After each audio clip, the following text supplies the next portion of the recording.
Salam əziz izləyicilərim. Bugün sizlərlə çox asan, az bir ərzaqla göbələk resepti bölüşəcəm. Bizə lazım olan ərzaqlar şampinyon göbələyi, əridilmiş kərə yağı, qaymaq və yumurta. Göbələklərimizi bu şəkildə üzərindəki qabıqlarını təmizləyirik. Göbələklərin üzərini soydum və üzərlərini soyuq su ilə yudum. Sonra isə göbələkləri bu formada doğrayırıq. Tavamıza əridilmiş kərə yağını əlavə edib qoyuruq yağımızı əriməyə. Yağın üzərinə göbələkləri əlavə etdim və üzərinə zövqə görə duz və istiot əlavə edirik. Qapağı örtdükdən sonra göbələklərin suyu yavaş-yavaş çıxır. Bu qayda ilə biz onları bir 5-10 dəqiqə bişiririk. Artıq göbələklərin suyu çəkilir və onlar yağda bişməyə başlayır.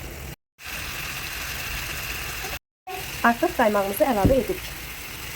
Qaymağı əlavə edib 2 dəqiqə ağzını bağlayıb bişiririk. Qaymaq və göbələk bişərkən 2 ədəd yumurtanı çırpıb hazırlayırıq.